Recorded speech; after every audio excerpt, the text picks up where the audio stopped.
E aí pessoal, tudo bem?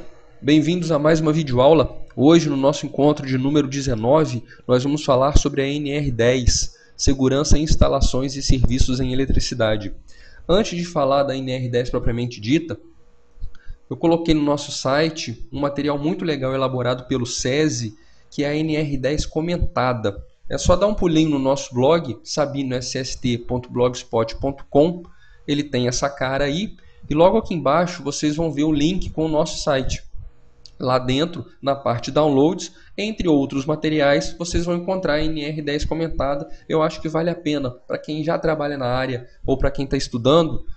Não é um material muito longo, tá? São tudo perguntas e respostas. Eu acho que fica um aprendizado bem tranquilo. Ok, gente? Falando sobre a NR10 propriamente dita, lógico que eu não vou abordar toda a norma, então vamos dar só uma geralzona sobre ela, chamando a atenção para alguns pontos mais importantes, ressaltando também que ela está à disposição no nosso blog.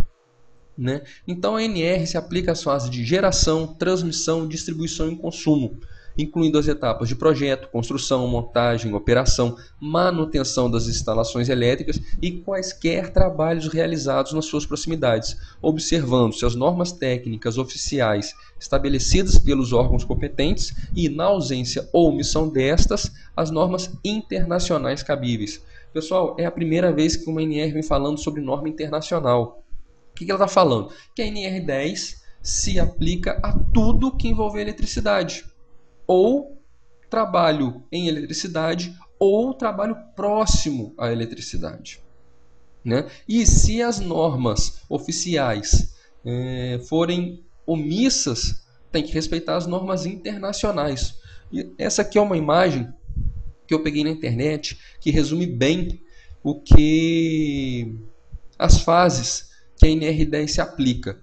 Ou seja, gente, geração, transmissão, distribuição para grandes e pequenos consumidores e o consumo. Lógico, desde que nesse processo produtivo, vamos chamar assim, você tenha trabalhador regido pela CLT, que é o que a gente comentou numa das nossas primeiras videoaulas. Então, gente, voltando para o item 10.1.2, a NR10 se aplica a geração, transmissão, distribuição e consumo. Ok? Ficou claro, né? Vamos seguir em diante. O 10.8 ele vem falando da habilitação, qualificação, capacitação e autorização. Vocês vão encontrar ao longo da norma muitas vezes referências a esses 4 profissionais: o habilitado, qualificado, capacitado e autorizado. O que vem a ser cada um deles? O qualificado é aquele que tem curso específico na área elétrica reconhecido pelo Sistema Oficial de Ensino.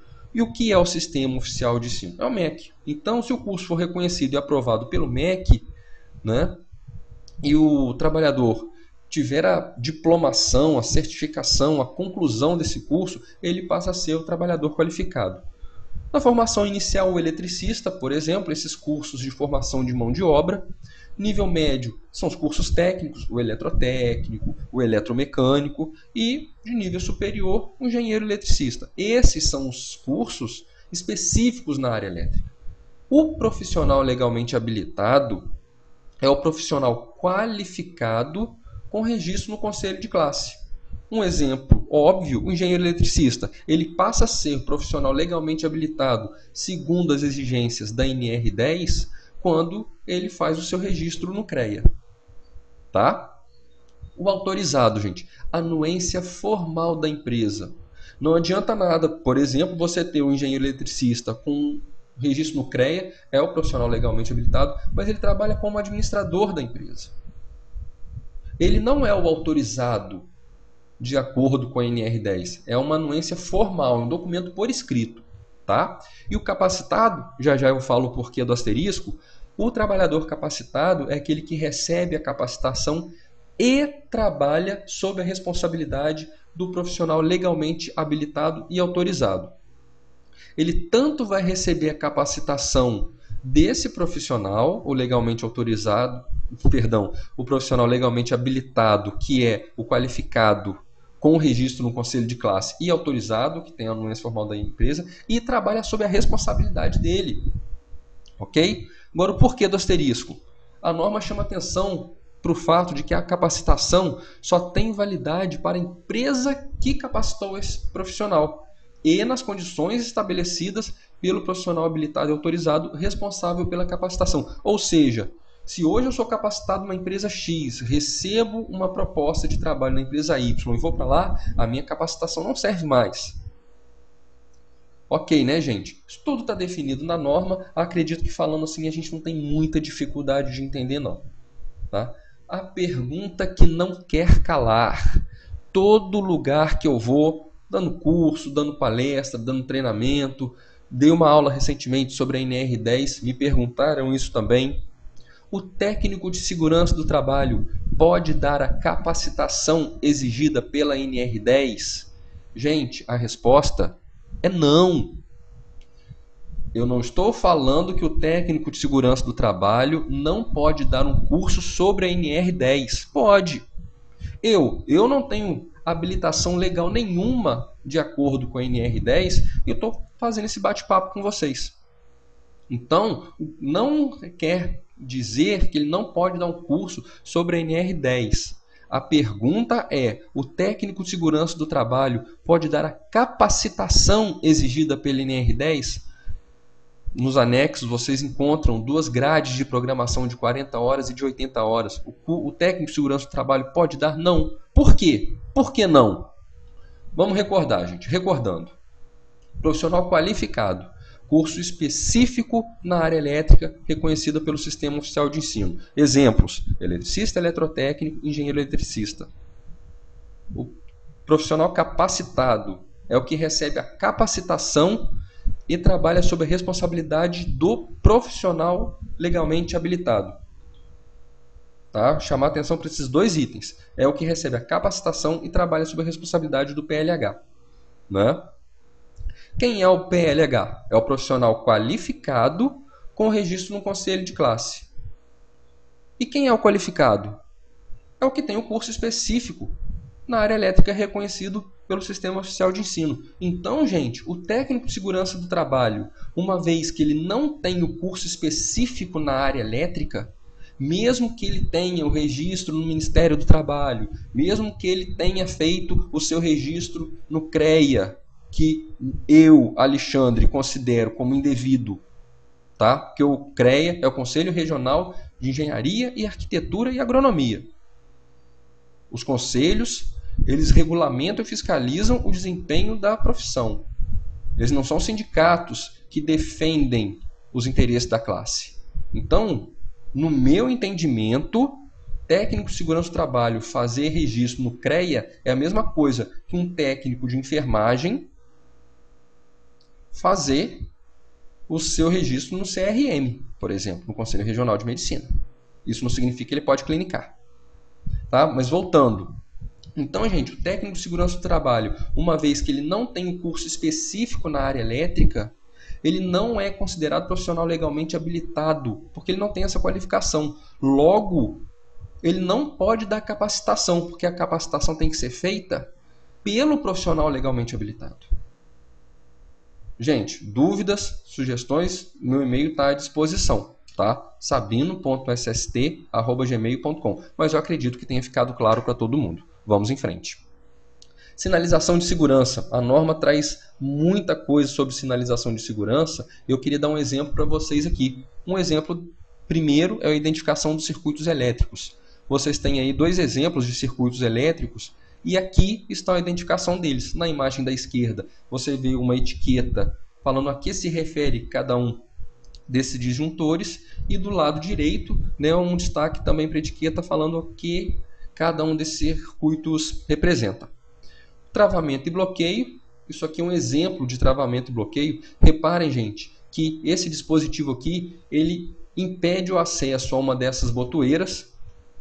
Esse aqui, prateado, impede a abertura daquele bloqueio inicial. E mais aqui embaixo, vocês veem vários cadeados travando esse segundo dispositivo. Ou seja, cada trabalhador que vai acessar a área, ele coloca um cadeado desse e só ele tem acesso à chave, para que ninguém religue o dispositivo por engano. Então isso é um bloqueio, tá? O item C, restrição de impedimento de acesso, né? Você vê aí uma grade amarelada, né, ao redor da estrutura. Isso é um bloqueio, isso é um impedimento de acesso, né? Delimitação de área, aí sim a fita, o que a gente não pode confundir com impedimento de acesso, isso não está impedindo o acesso de ninguém, apenas está delimitando uma área, né? A letra E, sinalização de área de circulação em vias públicas, é o que a gente está cansado de ver quando tem esse pessoal da empresa de companhia elétrica fazendo atividade em poste, por exemplo. Eles geralmente usam esse tipo de dispositivo, né? E a identificação do impedimento. Esse aí é um exemplo também. Eu não estou impedindo, eu estou identificando que a área está impedida. Tá? Então, essas são todas as imagens conseguidas na internet. Gente, lancem mão do Google. Tá? Não estou sendo pago pelo Google. Ou Google ou qualquer outra ferramenta de busca. Vocês encontram hoje muita coisa legal, muita coisa não presta, né? Mas sabendo dar uma filtrada, vocês encontram muita coisa interessante sim na internet, né? Voltando para o item 10.3.8, o projeto elétrico deve atender ao que dispõe as normas regulamentadoras de saúde e segurança no trabalho e as regulamentações técnicas oficiais estabelecidas.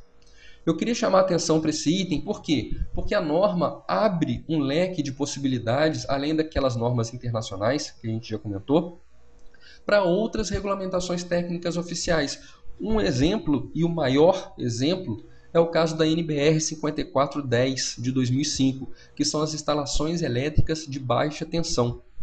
No item 4.1.2 ela fala que a instalação elétrica deve ser construída de maneira a excluir qualquer risco de incêndio de materiais inflamáveis. Gente, olha esse exemplo aqui. Não quero levar em consideração isso aqui não, porque isso aí é fiação exposta, está absurdamente errado. Mas olha só isso aqui. É um dispositivo elétrico instalado em material inflamável, que está na madeira. Então, esse tipo de situação não pode acontecer. Isso aí foi visto no canteiro de obra, né, que é muito comum, mas hoje a gente tem as obras que a gente tem fiscalizado. Quando, que é raro hoje em dia, pelo menos aqui em Maceió, quando a gente encontra esse tipo de situação, ainda a gente imediatamente interdita, né, porque o risco grave iminente de incêndio, a madeira ela não conduz corrente elétrica, mas ela é inflamável. Então, se isso aí dá algum tipo de curto-circuito, gera uma centelha, né, isso aí pode incendiar. Então, grave iminente risco de incêndio no local. Então, a gente geralmente interdita a linha de energia, o que acaba parando o canteiro inteiro, se for só essa rede de distribuição. E o pessoal providencia e coloca um quadro elétrico apropriado. Ok, gente? Tá? Então, só queria chamar a atenção para isso, que a instalação elétrica deve ser construída de maneira a excluir qualquer risco de incêndio de material inflamável. Gente, como sempre, à disposição no Orkut, no Gmail, no Facebook e no Twitter. Tá? Volto a destacar que no blog e no nosso site vocês encontram material bem legal sobre isso. No blog eu deixei um vídeo também à disposição sobre o arco elétrico.